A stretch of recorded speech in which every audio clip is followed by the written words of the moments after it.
understand just how important this is. So guys, this is the Speakeasy podcast, where we talk about what it means to be the successfully paid speaker and author. I am your host, Out to Vies Pelzer, the voice coach, professional speaker, certified life coach, Amazon bestselling author and podcaster. And I'm excited. Did you see the title for today? Like, did you see it? Go back and reread it in case you didn't. And it's, the real human connection. And so as I was talking to our guest that's about to come on for today, I had one title, but he made this statement and talked about the real human connection. And I said, now I have to change the whole title. Because you guys know that for me as an introvert, for me as the person that I am, I'm all about building relationships and offering opportunities and offering up the platform in order to grow those relationships as well. So with that being said, guys, those of you who have been sharing it out, please continue to share it out. And I want to say hey to our guest for today. Hey, David. Hey, how's it going? It is going great.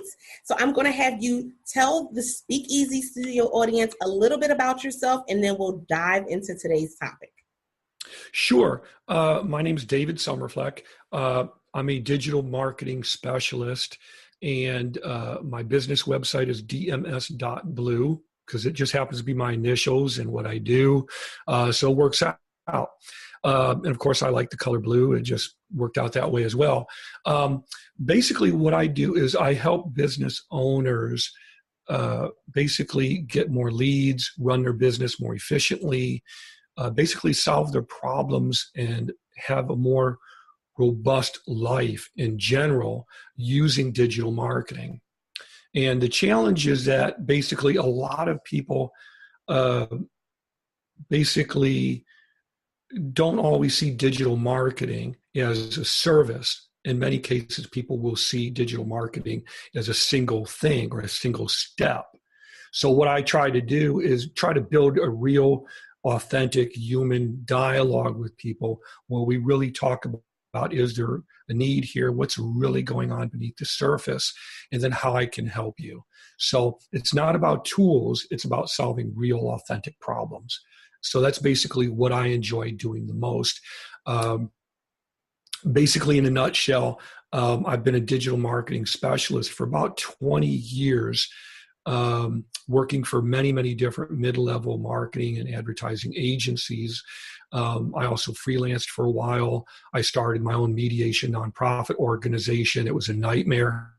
I stopped doing that. Then I started my own web design agency along with my lovely and brilliant wife. Then we stopped doing that after a while, started a different one. I also have another one that specifically works with lawyers and small mobile law firms. And I also was a certified business consultant for SCORE, which for anyone who's not familiar with SCORE, it is a division of the United States Small Business Administration. I was a certified business mentor for them for about 8 years off and on. And after a while, I just said, I'm getting phone calls every day. It's getting to the point where it's a little bit stressful.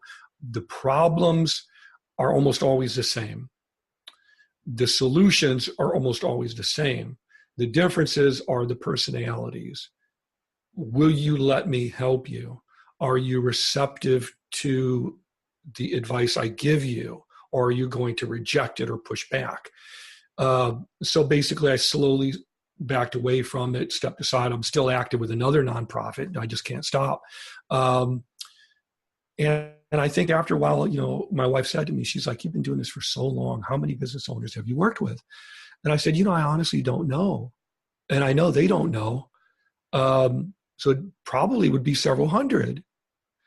And I just said, you know what? I need to start giving myself the credit for the work that I did, the experience that I've accumulated over all these years, and all the people I've worked with, all the agencies, and go off on my own and kind of slowly but surely, methodically build that unique path. So now I'm here talking with you and basically trying to do what I can to help people, one person at a time. If I can work with one client every quarter and legitimately really get in there and transform their businesses, then I also transform their lives. That's a great segue into our first topic, because, I had to change the title because you made the statement, the real human connection. Yeah. Give them a little insight to what that was about. Well, basically, what I was saying was, I'm naturally a pretty shy person. I'm kind of reclusive. I don't know if I come across that way or not, but I am. And basically, if I go to networking events, I don't really know what to do with myself. I just kind of stand in a corner or watch other people. And then if I get my courage up, I'll go up to one person at a time and just try to shake their hands and make eye contact and just say, "Hi, tell me what's going on. How are you doing? Why are we here today? What's going on?" Because they're not going to be at a networking event if they don't have some kind of a business issue. They're trying to grow, but they're not sure how. They're trying to meet people who can help them, but maybe they don't know what that looks like for them. So I can help them, but first we have to have that liaison. We've got to have that synergy, or we just can't get it done. So I try to build real human connections with people. And have real conversations, because if I tell you, here's what I do, right? You go to networking events and they say, "Tell me your elevator speech." I'm not here to blow smoke up anybody's wazoo. What is it that you do? Well, I tell you what I do, and then they'll say, "Well, I don't need that. Bye, ABC." They're missing the forest for the trees. You know what I mean? So I learned to say, look, I help business owners who are not getting as many leads as they would like, business owners who are not having the sales that they would like, business owners who have problems with their business, that things just aren't working as efficiently as they would like. Do you have any of these problems? Most business owners, if they're really honest, are going to say, yeah, they're going to have one of those three. And I let them pick, right? And then let's talk about it. What have you done so far? What have you done about that? How's that been working for you? Tell me.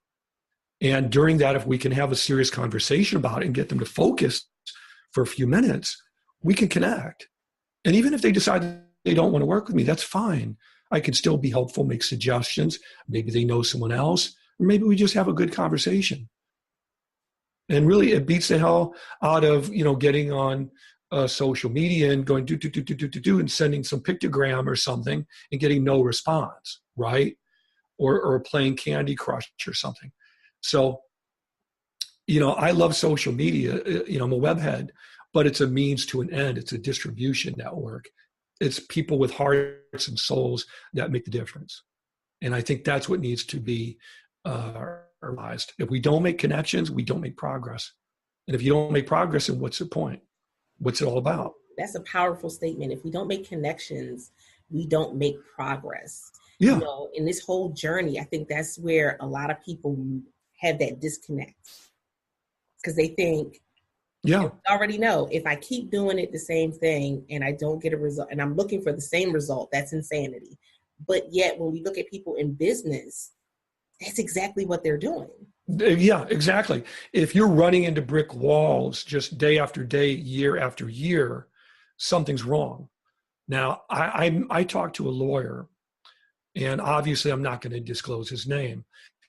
And we had spoken multiple times. And basically, after we spoke several times, he basically admitted, he's like, look, I've been working on this do-it-yourself free website template for years. We're not talking a few days. We're not talking a few weeks or even a few months, years. And he wasn't getting any clients through that website, okay? I looked at the website and I said, sir, look, I don't want to hurt your feelings, but there's no photos. There's not one single photo on the website except one photo of you looking like this. Now, I'm not going to call you up. I don't want to fight. I need help, right? And I tried to explain to him as nicely as I could, sir, your website has no contact. The form doesn't work. You have no photos of anything except one very stern photo of yourself. There's no SEO. And I had to explain what is SEO. And for anybody out there who doesn't know what it means, please remind me. I'd be happy to get into that. It's pretty important. And I basically said, I can see why you're not getting clients. I can help you if you're interested. I just can't do it for free. Are you interested in getting that help? He said, no, not really. Just tell me what I should do and I'll work on it. Give me tips. I'm okay. So I spoke to him one more time. Hadn't really made any of the changes, was kind of resistant. So I just said, well, those are my suggestions. Basically, it comes down to working with a professional and expecting return on investment. Expect things to change. Hold whoever you work with accountable, right? And then you'll get things done. And it just wasn't moving. He was just, we would not do it. So after several conversations, I just said, look, I wish you well. I hope you success on your journey. But very honestly, nothing's going to change because you're not changing. And I have this conversation a lot with a lot of people when we talk about digital marketing. And I came to realize I had to slow my roll because they're looking at the technical jargon and they're afraid, or they just don't see the value, or it's too intimidating or too foreign. So let's talk about the goals first and what they mean to you as a human being. What would it be like if these problems were removed? What then?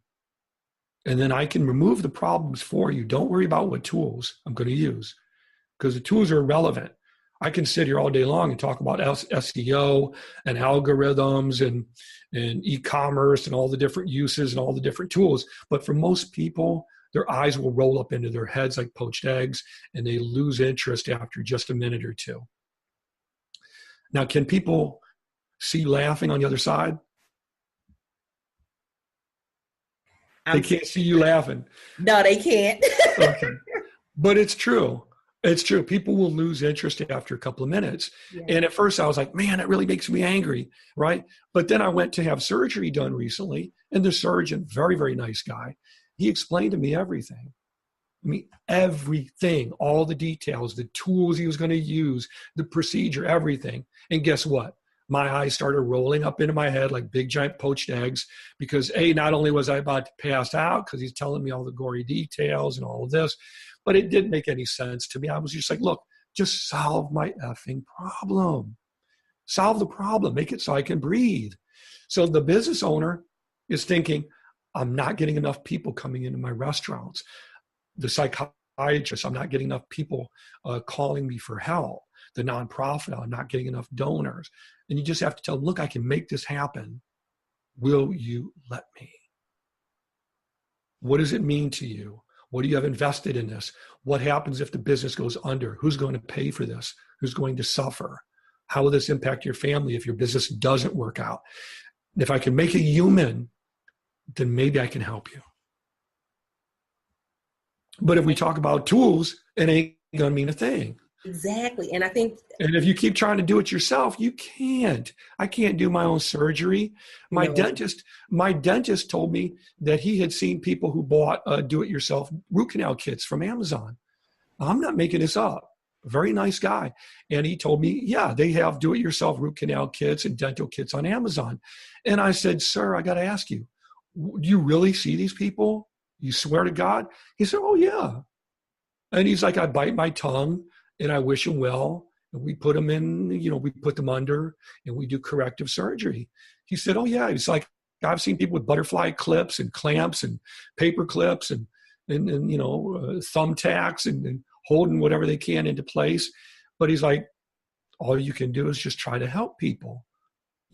When I lived in Denver, there was a man who was doing dental work in his garage. He had no license, but people were going to him in droves because he was cheap and he knew how to talk to people and get them to come in. So from my perspective, I see people all day, every day who have websites with no SEO, meaning that they're not going to ever rank in Google search results. Nobody's ever going to find them online. People don't take them seriously. They look at the website if they can even find it. And they're thinking, is this guy legitimate or is it a scam site? We don't know. They're not doing what they need to do. They're not getting the customers. Their phone isn't ringing. You can help them, but you've got to make the connection so they'll let you in. Kind of like dating in a way. So I'll be quiet now. That is so, oh my goodness, that was a perfect a perfect analogy. It's kind of like dating. It definitely is. Yeah. And so that leads me right into my next little deeper question. Okay. Is how much do you feel as though this whole let me do it myself, scared to really go in a little deeper is kind of attached to a fear of rejection? It's attached to a fear of rejection. It's also attached to other fear-based ways of looking at it. We've probably have all heard of The Secret, right? And they talk about the prosperity mentality. And if you go to church or you listen to sermons, right, there are a lot of pastors who have what they call the prosperity mentality. Joel Osteen is great. I'm not going to cast any aspersions at all in his way. But they tell you about having a mindset to believe for more. There's a real scary quote that I read from Job, where I think Job said, the thing that I feared the most came upon me. That's pretty scary if you think about it, right? So you walk around thinking about, I have this ache, I have this pain. Oh my God, let me get on WebMD and look. Get your mind out of that. What I'm trying to say is that there's also a poverty mentality that's very, very dark. And it's fear-based. And it's very, very easy for people to get lost and caught up in that. I don't have the money to go on this trip. I don't have the money for this. I've had people say to me, and they're laughing when they say it, I'm too poor to be able to afford you. I don't have the money to be able to afford you. I can't do that. I can't do this. I can sit here and say to them, how do you know you can't afford me? You don't know. Maybe I have a budget plan. Maybe my heart would go out to you and I would legitimately want to help you. And I would come up with a payment plan. You don't know that you can't afford me, but you're already saying that you can't. So I might as well agree, because there's no point in arguing. You ain't going to listen to me anyway if I keep on arguing with you. It's your life. Do what you want. If you want solutions, I can give you solutions. I can do it all for you, but you got to let me in. So there's the prosperity mindset that says, I can do all things.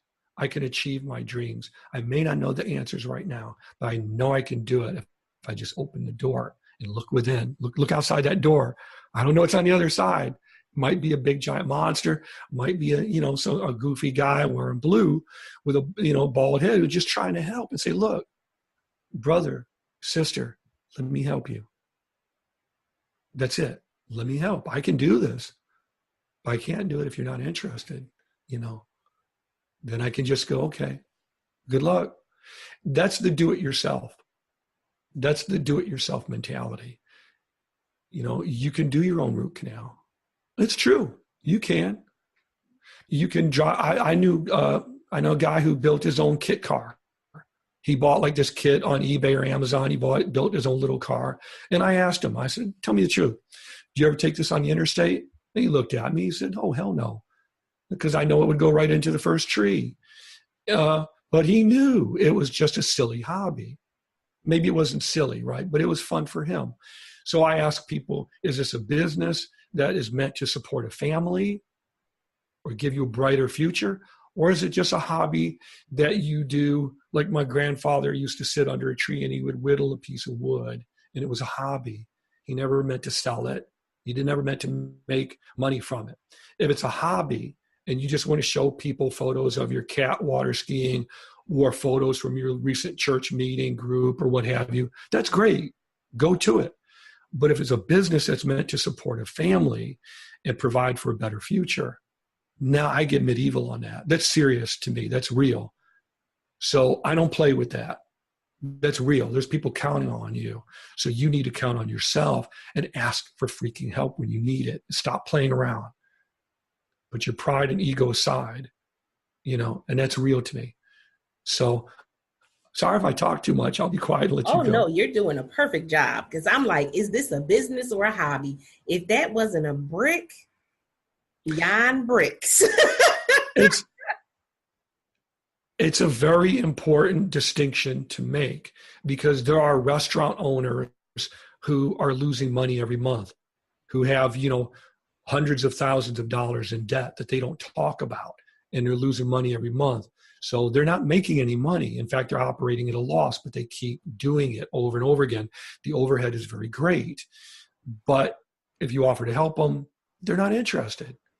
So you move on. But in that particular instance, that's a hobby. It's not a business. It's just not. I've actually spoken to pastors who I'd love to help your church. There's so much I could do for you. Unbelievable. I could make a list right now of 100 ways I could help a pastor with a church. They're in debt. They're not making money. Well, look, let's be honest. It's a hobby. If you're not making money and you cannot support a family with it, it's a hobby. So the question is this real enough to you that you're ready to change that? Are there people suffering? Are there people whose lives are on the line? Are there future generations? Do you have a husband or wife or partner or children who are counting on you? If that's the case, then you have to decide, is this a hobby or is it a business? And it's a big difference. And people need to be honest about it with themselves and with who they talk to. I met a public speaker who said she was a speaker to CEO organizations. Great. When I sat down to speak with her, I said, okay, I'd love to help you. What's your budget? Oh, it's like $200 or something. Okay. Let's put that aside for now. We can go back to that. Do you have any photos of yourself speaking to any groups? No. Do you have any MP3 audio files of yourself speaking to any groups? No. Any videos, anything, any references, testimonials? No. I said, ma'am, let's be honest with each other. I'm an adult. You're an adult. It's a hobby. I'm not the one for you. I wish you well. Have a great day. You need to go to Wix or Weebly or Squarespace or Vistaprint or whatever. I'm not that guy. And if you call an agency, they can't even talk to you unless your budget is at least 10 grand because they've got employees and overhead and a lease to pay and all these other things. So you're not at that point where you need to be talking to a digital marketing guy like me, a web developer, whatever you want to call it. You shouldn't be talking to that person because you won't be able to scale. You don't have what they need to start. In your mind, what you're doing is not at that point. It doesn't mean you're a bad person. It just means that it's still a hobby for you. And you're thinking that maybe a website would help you get one or two customers or clients or something, or help you bridge that gap. It won't, because there's nothing to build upon yet. There's no foundation yet. So I just said, look, have a nice day. I wish you well. I don't know anybody who can really help you. So your best bet is Wix or Weebly or Squarespace, or even better yet, because those can do more damage to you than good, they make you look unprofessional. So it might be better to just take a break, get some more speaking gigs, get some photos, get some audio files and some videos of yourself talking. Now you got something to work with. If you don't have the money, save up a couple of grand or at least a few hundred and work with someone to get on a plan. If you'd like to proceed in the future, here's my number, here's my website. I hide in plain sight. You can get a hold of. But I might have veered away from your question, though. No, that was perfect because it leads right into my next question. Because okay, so this one is going to hurt a couple people's feelings, and I'm kind of sorry, not sorry about it. Okay, let me hide. When people have that side hustle mentality, right? Do you see that as being a big negative against them when it comes to marketing the right way for their business? It depends on the person and what's in their mind. If the person sees what they're doing as a long-term goal, that there could be milestones, that there's going to be benchmarks, that they anticipate and welcome obstacles and struggle and a fight to get there, then it's okay. If they think that, look, within 90 days or 6 months, I expect to see churn and burn, it doesn't happen that way. It just doesn't. I've been doing what I'm doing now for 20 years. When I first learned web design, I was a college student working on a degree in English. The way they do it now is completely different. The job market for English teachers is horrible. The job market for journalists, copywriters, is not what it was back then. So things have changed. It's completely different. So if it's a side hustle, I don't think you should call it that. I think you should say, I'm a business owner and this is my business.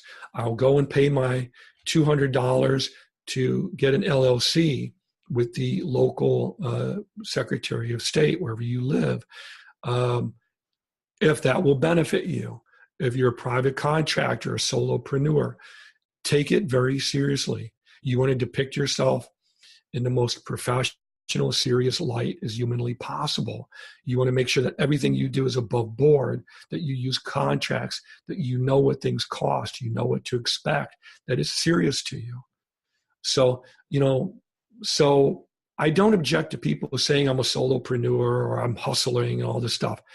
What I object to is the mentality of my BS is as good as their BS. I can sing and dance and hem and haw or carry on or whatever, and that's real. Don't say that you have a t-shirt company selling t-shirts with your cool logos on it, but then I go to the website and there's nothing there. Or it doesn't look as professional and as serious as a competitor. Because I can assure you, the competitor, they don't make the same mistakes. And they're not going to care if you're failing. Because they don't. And that's the real world. They laugh about it. I had a marketing agency where I live, $1 million agency, call me up. And they wanted advice. And at first I was very surprised. Why would you call me up for advice? And basically, long story short, they wanted to get what they could for free. But I talked to them for a little bit because I was curious. And I could see all the problems right away after a few minutes. They were running it like a club, like a social club, and not like a serious business. You have to have processes in place. You have to have structure in place. If you make a mistake and something hurts, you don't keep doing it again and again like a fool. You find out what happened, learn from it, you dust yourself off, and you make sure that you don't do it again. Because if you do it again, you might not be able to get back up if it's a business. Okay. I had a client, I've had clients in the past, 10, 15 years ago, who would just lead me around by my nose like a fool, like a complete dunce. We would begin working on a project for a hair salon or a clinic or a florist or what have you. And they would want change after change after change after change for no real reason because they could. And after a while I learned, don't do that. Start explaining to people why you make the decisions you do. It's based on logic. It's based on cold science. It's based on research. It's based on your competitors who know more, who are eating your freaking lunch. And I learned from them, and that's what I base my decisions on. So when a client asks me for a change, I'll say, sir or madam, we already talked about this. So we're moving ahead with this based on your competitors who are much larger, much more profitable than you, and science and research that's been done by Stanford University. Now, if you know more than the researchers at Stanford, and you know more than your competitors who are making triple or quadruple what you're earning, I'll listen to you and I'll do what you want. But if you say something that doesn't make sense or it doesn't make more sense than them, we're here for you. So I'm giving you TMI, but the whole thing with this side hustle, solopreneur thing, it's about having a legitimate, serious business that is built to last and built to support a family. It's not a gig. It's not a joke. It's not a game. It's not a hobby. It's meant to support a family. If you can't pay the rent, then it's a hobby. If you can't put food on the table for a little child or for your husband or wife, you owe them to take care of them. If you can't take care of them, then get real. Just say that you don't want to do it, or it's not for you, or you do it some other way. Maybe you have a full-time job and this is your hobby. That's great. Go to it. But don't say that you need help. So the solopreneur, the hobbyist, the side hustle thing, it's a business or it's not a business. You can call it whatever you want. But if you go to a Chamber of Commerce meeting, I'll tell you what, I'm not going to say this is my side hustle. I might as well be dressed up like Homie the Clown and be their circus buffoon. I go in there wearing a suit and tie because I'm serious about this. It's real to me. If you talk about business, I know the answers. And if I don't know the answers, can I curse in this podcast? You can be damn sure I'm going to find out. Okay. I have all the numbers and statistics on my website. So if somebody asks me, well, what is the research about digital marketing? How do I know that this will move my business forward and make me more money and get me more phone calls? I can say, sir, madam, the data's on my website. It's on the front page. All you have to do is read it. If they ask me, what do you guarantee results? I say, sir or madam, you damn right I do. Because I'm that good, because I know what I'm doing. And I believe in myself. Do you believe in your business enough to invest in it? That's my question. Because if you can go to a Chamber of Commerce meeting, you can invest a few grand. Is it worth a few grand to save your business? Is it worth a few grand to be able to make triple that 6 months from now? Is it real? So if I'm really honest, don't call it a side hustle. Don't call it a hobby. Don't call it your gig or your freelance thing or whatever it is you want to call it. It's a business or it's not a business. It's a business or it's a hobby. Be real. If you're failing, say I'm failing and it's my fault because of mistakes I made or stubbornness that I had or fear of being profitable or belief that I couldn't do it, and then get help. I can go on this podcast right now and I can tell you I've got budgets. I've got budgeting plans to work with almost anybody. I have a subscription model so we can take baby steps with people, right? I've got all kinds of things.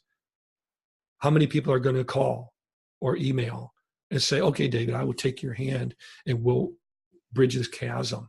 Or maybe I just need a little bit of help because I'm really scared. Just a little bit. It's a numbers game. You know, most people just want to vent. Most people just want to vent. And that's okay too. But don't take up hours of my time or ask me how to solve your problem if you're not really committed. So that's how I feel. I don't really like the term. I think the words that we use have power, and I think the way we see ourselves has power and influence. You know, I was a teacher for a while, and after I stopped being a teacher, I was a substitute teacher. I was a paraprofessional, and one of the most powerful things that I did, it meant the world to me. It didn't mean anything to anybody else. Was when I would work with little young boys and little girls, and we would sit around and talk. And they would hold my hand. We'd walk down the hallway, and I would tell the little boys, you have a soft place to fall. You're safe with me. I won't let anybody pick on you or do anything that you don't like when you're with me. I'm much bigger than you. I'm like a giant compared to them. And I said, look around you. Is there any child who can dare oppose me? No. And I'd tell the little girls, take my finger. We'll walk down the hallway. And Mr. S has got your back because nobody can mess with you today. And if they do, you come get me. Here's the classroom I'll be at. You tell the other kids, go look for Mr. S. You're safe today. And I guess what I'm trying to say is that the business owner, they want that, right? I can't be that for an adult business owner, but I can help them if they want it. I don't know if I'm making sense. I'm probably talking a little bit too much. I'm digressing a little bit, aren't I? No, you know, it's interesting when you think about it because it's real to me. You got people that's on the opposite ends of the spectrum. You have people that are on the end of the spectrum where I need you to okay, this is going to sound a little weird. I need you to breastfeed me. Like, I can't do anything when it comes to business. But then you have the other ones that are the I know everything. Temper tantrum 2-year-old that are like, I want to do it my way, and my way is the best way, and I want it now. And right. You're just like, okay, how is this the ends of the spectrum? How do we get that? Yeah. If you watch TV, if you like reality TV, do you like reality TV? No? Okay. there are some reality TV shows I like. There's one called Bar Rescue that I like, and I like it. I'm very transparent because he's an older guy, and you can tell he's been through the war, and he's got wrinkles, and he looks tired, and I love Bar Rescue because he looks beat up. He's been through the war, and he's an older person, and he only really became hugely successful like within the last 10 years. But he helps people with their bars. And what he always says is, I have to go in there and be the tough guy. And I have to yell at them and even belittle them in front of their staff and tell them, how much debt do you have? How deep in there are you? How much debt do you have? How long can you survive keeping doing this? You know, how many incompetent, lazy people do you employ who come in and just sit around and drink and do nothing while you pay them? At what point do you take this seriously? At what point do you get off your behind and say, no, this is real to me. My wife needs me to be a man and run a profitable husband, you know, or, you know, my husband needs me to pay the rent because he can't do it. Maybe there's no job market where they live. Maybe he's hurt. Maybe he's trying. He just can't do it. You know, maybe he needs his wife to pick up the slack. When it's real, that's when I want to be in there. When it's a joke or it's a hobby or a hustle or whatever slang term people want to use, take that mess somewhere else. But get away from me because I don't want that. I want to work with people who are authentic, who are real, who have hurt, and they want the pain to go away, because then you'll be willing to open up your heart and let me come in and make a difference and make a change. You know, if you push back, well, I know everything. I know it. I read an article about SEO, so I know all about it. That's great that you read the article, but that's not going to teach you everything you need to know. You know, I can explain why that is the case, but it won't make any sense. So it's just like the surgeon, the doctor, the lawyer, the accountant. You can do all those things yourself. But when you want to get it done right and you want to save time and save money and cut the BS, you work with a professional and you just get it done. And then you kick back 6 months later and you look at things and you're like, man, I can't remember why I was so afraid. You know, like I was saying, I recently had surgery. I was terrified. But I looked the man up. I researched him. I looked up his license to make sure it was active. I looked up reviews and everything. And I told him, I said, look, I'm putting my faith in you. I'm terrified. You know, I'm really, really scared out of my mind, but I'm going to put my faith in you because you got the credentials. He said, hey, I understand. He joked around. We had fun talking. And he's like, look, just do it. You know, and now it's been 2 weeks and I can breathe better. And let me tell you, breathing is pretty important. It's very important. It feels good to breathe. And by the same token, having a business where you're losing money, you're dealing with clients who run you around, you can never do what you want, you hate what you're doing, that's no way to live. You can have a solution, but people have to be willing to make that move and say, David, here's my hand. Will you help me? I'm reaching through the lens. I'm reaching through the screen. I need you to help me. You know, I understand that you're not going to do it for free. We can get on a payment plan, but I need your help. Will you take my hand? And that's really what it's all about. And I know that might even seem silly, but it's that act of faith or leap of faith that is required for a lot of business owners. There are a lot of things out there that are free that will help you a little bit, and they'll help you take baby steps. But when you make the commitment, you look up someone who looks like they're professional, they know what they're doing, you vet them, you research their background, you look them up, you make sure you're not being taken advantage of, ask as many questions as you want. If they won't answer your questions, then you know they're a shyster or con artist. So you look for that. And then you say, okay, you know what? I've done my due diligence. I've looked at everything up. I know what I need. I've talked to you. I've asked you a lot of questions. Let's do it.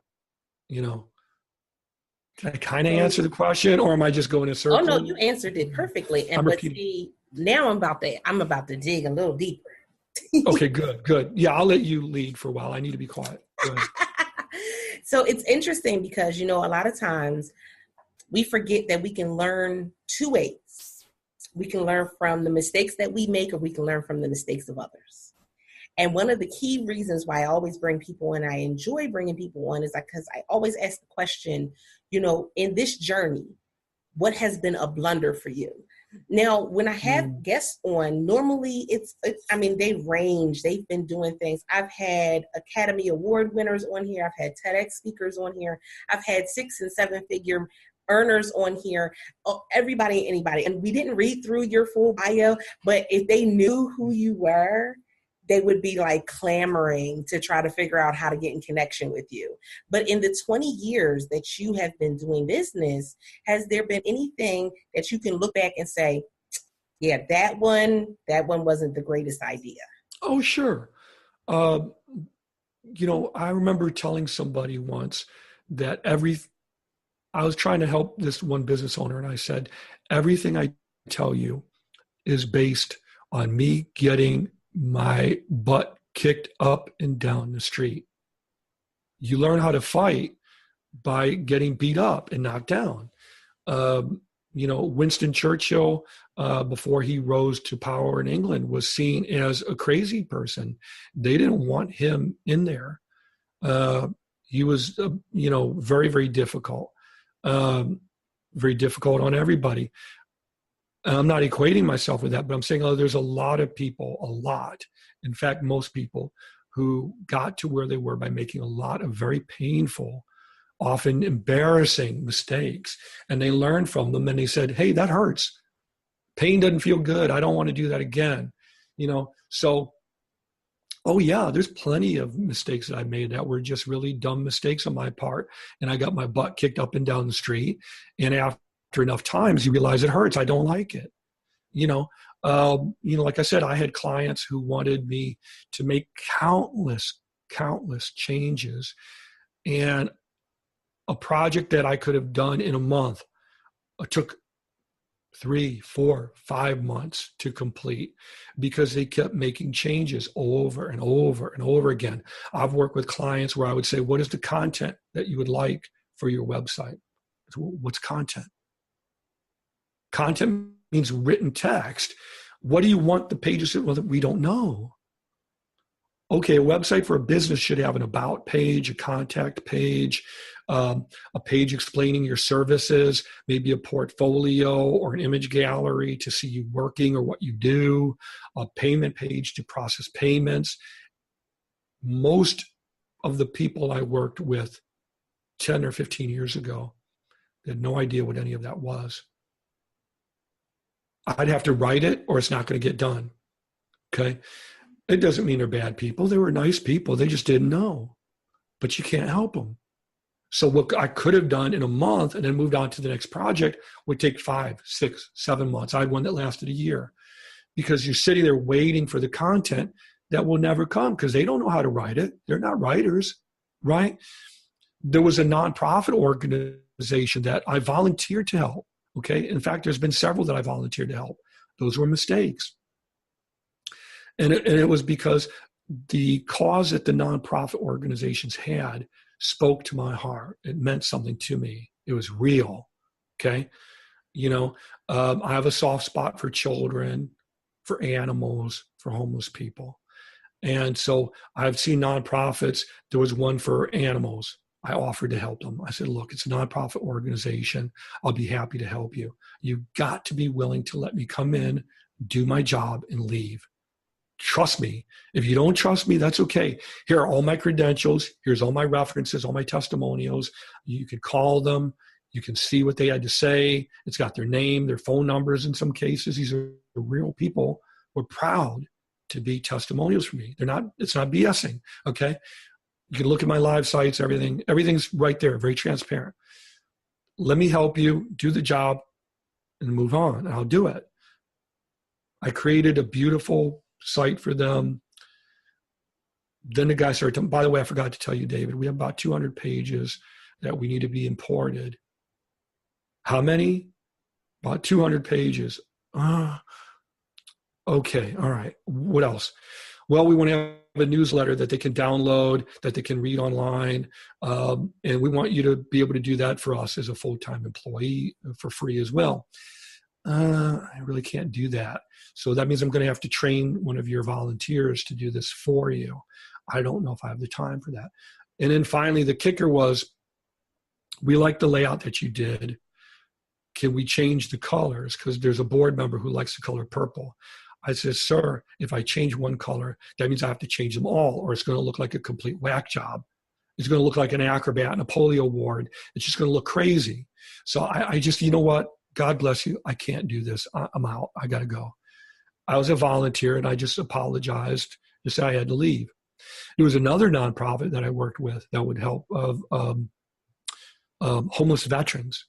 So that's a subject that, breaks my heart. Every time I see a homeless person, if I don't have paper money in my wallet, I'll tell them, if you want a cheeseburger or something, I'll take you, or I'll go get one and bring it back for you. But I'm not going to bring you into my home or anything like that. But if I have money, I'll give you a few dollars cash, or I'll take you to get a cheeseburger, because I know what it's like to be on hard times. So anyway, she had a nonprofit helping homeless veterans. Okay, great. She gave me the content for the pages. I think I wrote it. I don't remember. And we set up eCommerce to take donations. As soon as the site went live, went right to the top of Google search results. Okay. Guess what happened? She got a phone call from a veteran asking for help. Didn't know what to do. I said, well, you told me you had all this infrastructure set up. You were ready to take them to a hospital or to a clinic or whatever to get them treatment. No, we didn't know what to do. Okay. Well, figure it out. Get back to me. Then somebody donated $10. What are you going to do now? Because if you get audited by the IRS, they're going to want to see what you did with that money. You can't put it in your pocket and go out to the club. What are you going to do with that $10? We didn't know. Well, I thought you told me you set this up with PayPal and that you're registered as a 301c nonprofit. No, they don't know how to do that. She didn't want to do it. So I said, look, I'll take the site down. Sorry I got involved. My mistake. And then there was another one helping little girls, really cute little girls who didn't have mothers, or mothers who were in need, trying to support their children. Tried to help her. What's the content going to be? I have to write it all or it's not going to get done. Okay. What is the design going to be? So I'll tell her what the design will be based on larger industry competitors and the research done at Stanford. She's debating what I'm telling her. She doesn't like it. She doesn't like the design, doesn't like the colors. I said, that's okay. We're probably not a good fit. Have a great day. I wish you well. And so what I learned from that was no more volunteering. What I do, either charge and work with people who are serious and value what you do, or just don't do it. It doesn't mean that I don't donate to a good nonprofit, although most of the time I don't. If I see a homeless person and I have money in my wallet, I'll give them a few dollars, or I'll go buy them something to eat and I'll bring it to them. That way, there's no nonprofit that can get in the middle of that and try to take money or get in the way of that somehow. If there's a little girl or a little child that I see that's getting kicked out of them, I step in, or I go home and I get on the phone and I call Child Protective Services or something. I take a more active, deliberate role. But I don't volunteer to help nonprofits anymore, because every time I do, I've had my hand slapped back. And I don't like that. I don't like feeling like that. I don't like having everything guessed or second guessed, or being told, we can't have you come in and just do what you need to do and then leave. We need someone to be a full-time employee, or teach us how to fix your website after you leave, or change things all around. I'm not going to do that. So that's a painful lesson. That's a very long answer to your question, so I'm sorry. But no, that's a very truthful answer to the question. Because it's very truthful, and every time I've tried to do it, I call it the trap that I fall into. Mm-hmm. So, if you want to help those in need, when you see a homeless person, don't judge them. Don't think they're better than you, or they're getting over on society, because they're not. And nobody in the world wants to stand out in the middle of winter on a street corner begging for pennies. Nobody wants that. Nobody wants to stand out in 100-degree heat begging for a sandwich that they may or may not ever get, and they stand out there for hours and hours and hours. Okay. For what? For $5? So, I don't volunteer for nonprofits anymore. I'll work for them. I'll work with one, and we'll sign contracts, and we'll get serious, and we'll take care of the business. But I don't volunteer anymore. And that's a hard lesson I had to learn. Don't lead with your mind, not with your emotions. solutions. So there are causes that are very near and dear to me that I care about, but I don't work for free. I just won't do it. And it doesn't mean I don't have a heart for those who are less off. I'll come up with a payment plan. And so that's a hard lesson I had to learn. That's a lesson that I think a lot of business owners or entrepreneurs have to learn. And it's interesting because we all kind of fall into that trap, like within that first 5 years, because we're trying to be service oriented and heart centered, right, and still be a business and still make money and still be able to pay bills. And so it's this tug of war with our heart.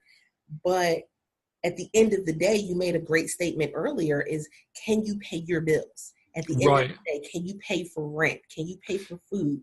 That's right. That's gonna make that's real. That's real. And that's what the conversation needs to be about, because eating ramen noodles and Spam, that doesn't cut it. And to be quite honest with you, nobody wants to do that. You know, nobody wants to live like that. So why do it? Why agree to it? You know, there's a really, really good book that I like very much for people who like to read self-help books and are open to growing. It's called The Four Agreements. And I love that book very, very much. And it's really true. People who are suffering, who are in pain, whose businesses are going under and they don't know why, they don't like it, and they're tired of it, but nothing changes. Somehow or other, you made an agreement that you were going to work for free, or that it was going to be a hobby and not a business, or that you weren't worthy, that you didn't deserve to be happy, you know, that your family is full of people who go through pain and endure, but they just never reach success. They just don't go through that. That's for other people, not for you. Don't make those agreements. Make a new agreement that you can be one of these people who watches Shark Tank or something and say, I could be on that. Or, you know what? Like when I watch Shark Tank, I don't look at it and go, I could be on that, or I should be. I don't feel like that at all, because I know so much of it is baloney and smoke and mirrors. I watch it and I say, I don't want to be on it, but I know everything they're talking about. And there's nothing that any of those people on that panel could ask me that I couldn't answer. Nothing. There's nothing about the subject that I don't know. And while I'm not,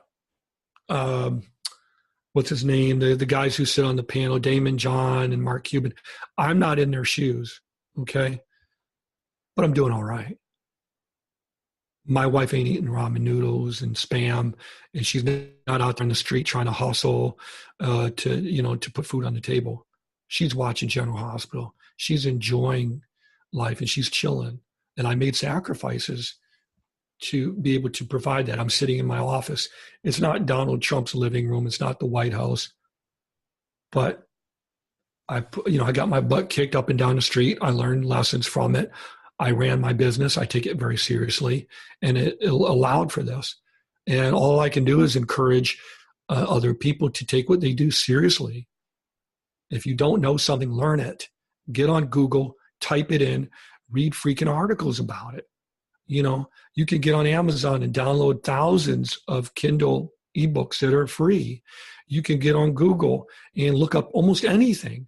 And if something you read doesn't make sense, read someone else's comment about it until you get a consensus. That's how you learn something. You get a general consensus. And that's how you learn. If you don't know something, you don't say, oh, I don't know how to do it, so I'm not going to. Learn. There's a website called, what is it called? Digital Freedom or Free Media or Free Digital, something like that. I can't remember. If anybody looks me up at dms.blue, you can email me and I'll send it to you. And I'm sure nobody will. But it's a website where they have free online courses on any topic known to man. They're offered through consortiums, Harvard, Duke, Princeton, Yale, Brown, all of the great universities in America offer free courses for people through these consortiums. They can't get enough people to enroll. It's out there, but you got to take it. You know, that's the thing. So that's the biggest thing. I never aspired to be Damon John or Mark Cuban. I never wanted to be able to do that. All I wanted was to be able to look at my wife and say, You got a refrigerator full of food, a freezer full of food. If you want to call up the Indian restaurant to deliver tonight, you can do it. If Honey wants to go to Disneyland or something like that tomorrow, we can do it. You know, I can't go buy a new house, but we've got one. And I don't have to worry about people fighting in the hallway or smoking Mary Jane down the hallway and making it miserable, or, you know, the guy next door beating his wife or whatever, and you can't sleep. I don't have to worry about that because of these sacrifices. And that's what the business owner wants to provide for their family. Just stop being afraid. Don't make these agreements that you can't do it or it's for other people and not for you. Find out how you can do it. Accept that you can do it. You just need to learn. There's no question anybody out there in Webby land or whatever could ever come up with that I don't know the answer to. And honestly, you can get on Google and look it up, or get on Digital Freedom or whatever it's called. You can just Google free courses or free course consortium. I think they're called MOOCs. I'm not sure what they're called, but you can look these things up and you can find courses on anything you want.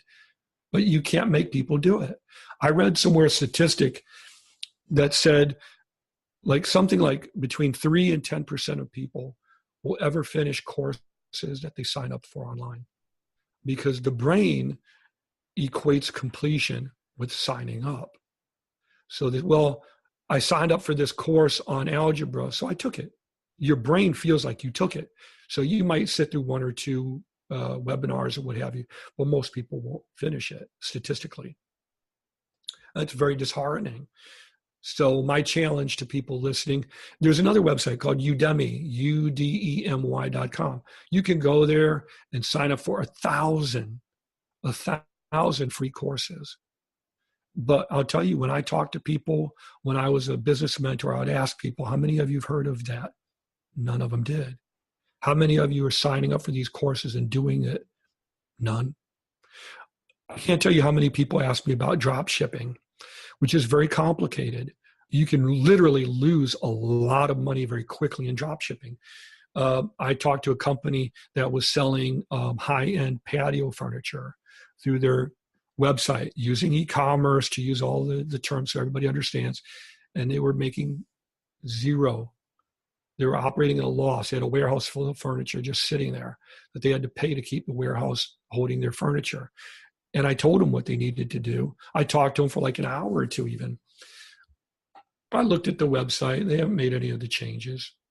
Now, maybe it's overwhelming for them. I'm sure it is. And usually that is the problem. It's overwhelming. They don't know where to begin. But I also always say with the caveat, I'd be happy to do it for you.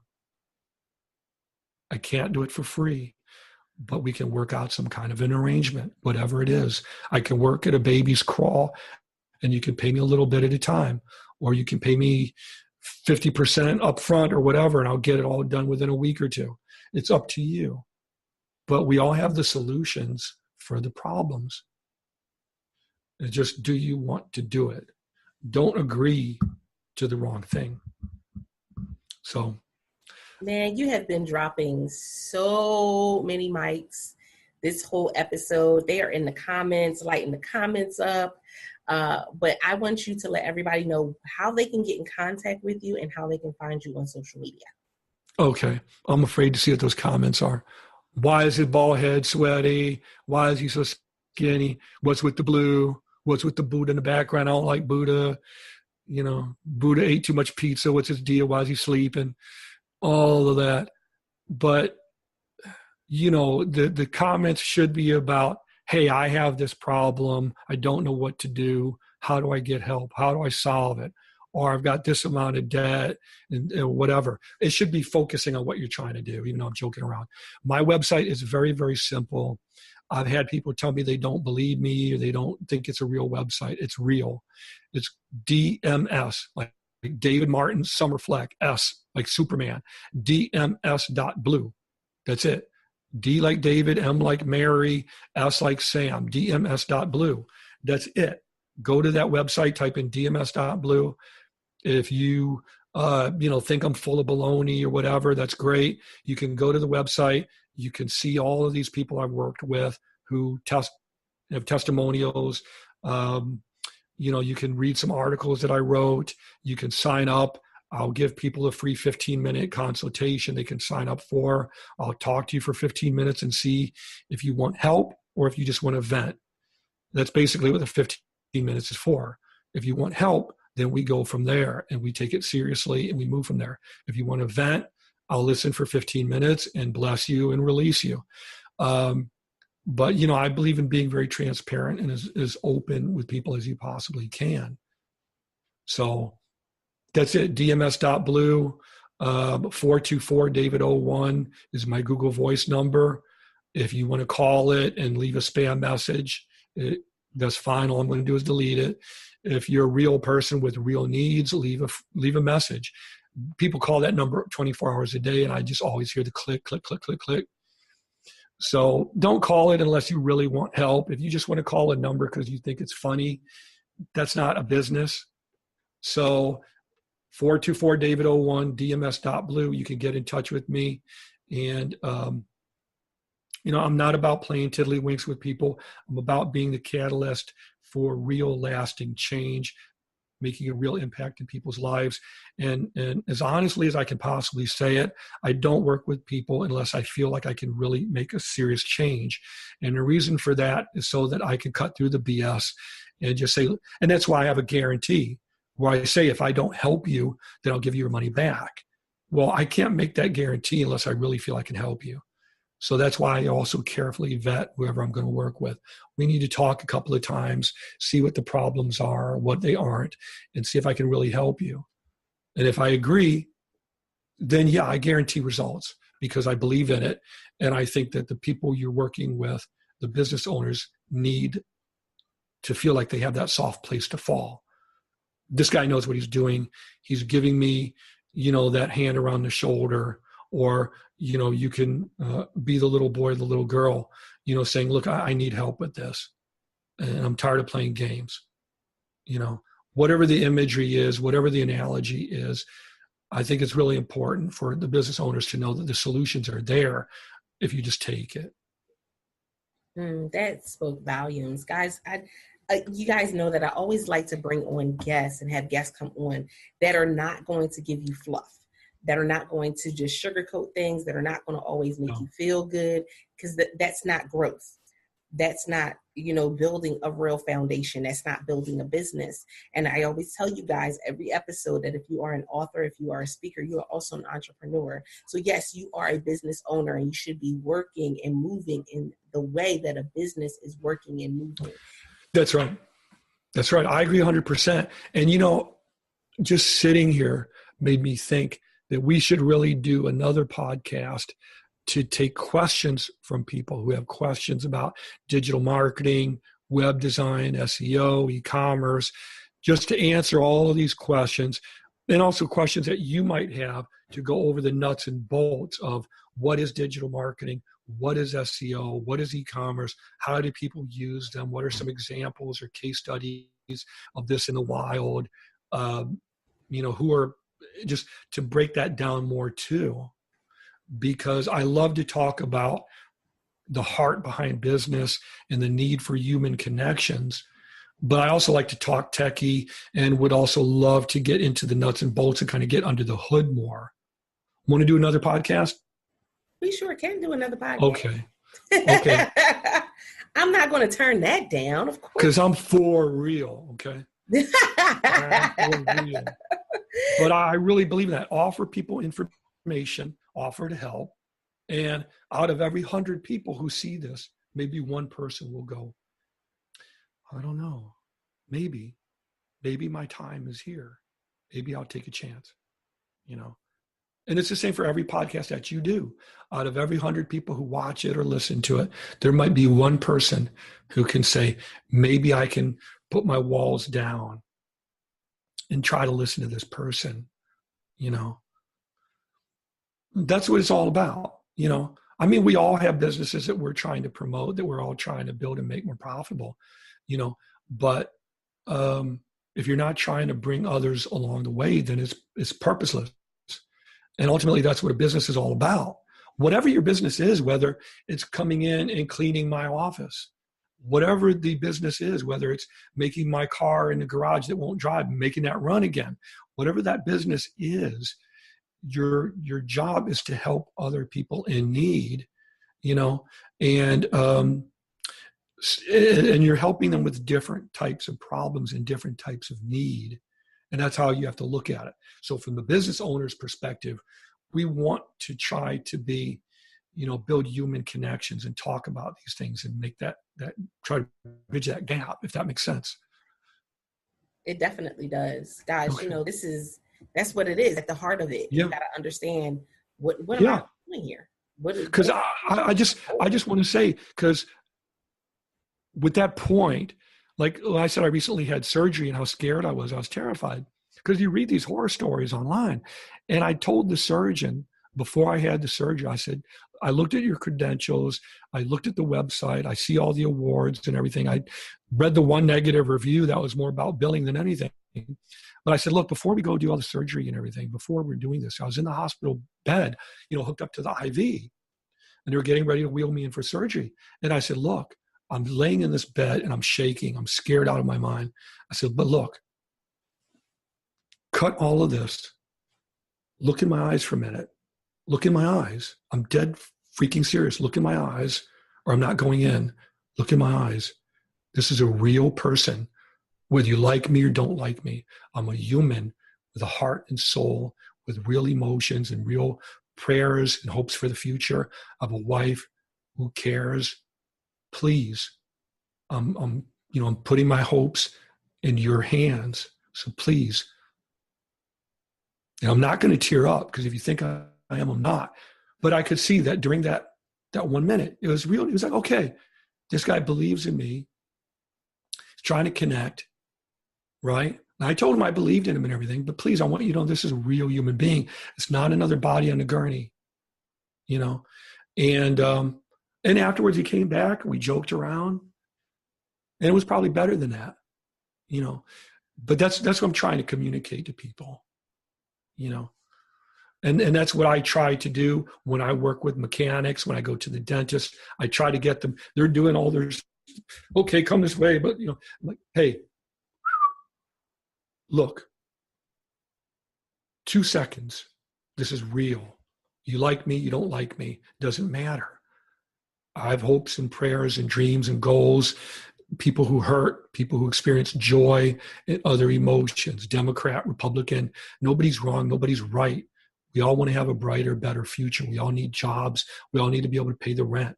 We all have problems to solve. So that's what I'm trying to communicate to business owners and entrepreneurs, is to communicate that to whomever you work with, and the people who need help. Expect that.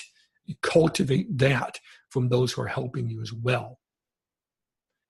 And I promise, if you talk to me another time, I'll only want to talk about technical stuff, so we can get under the hood and answer some hardcore digital marketing questions, which I would really, really welcome. Definitely. And they're in the comments saying, yes, another podcast, please. So I guess you better listen. You better listen. Guys, I appreciate you guys. Why? Because guess what? If there is no Speakeasy Podcast Studio audience, then there's no Speakeasy Podcast, guys. I appreciate you guys. So thank you for all of you that have been sharing it out. Don't forget, give us a review over on iTunes by going to bit.ly/Speakeasy Podcast Show, all lowercase. You can go ahead over there to iTunes, leave us a show review of this particular episode. Let us know if it gave you the feels or if it did not. By all means, give us those information, that detail. But not only that, check us out over on Facebook and leave us a couple comments. Let us know if you have any questions. By all means, David will be back to come connect with you guys in the comments, talk to you guys. But not only that, guys, listen, we want to make sure that we continuously bring on content that's relevant to you and people that are real. They have gone through some of the same things that you have gone through, and that is why we bring them on each and every time, guys. So I appreciate you. And until next time, guys, don't forget to press it out. See ya.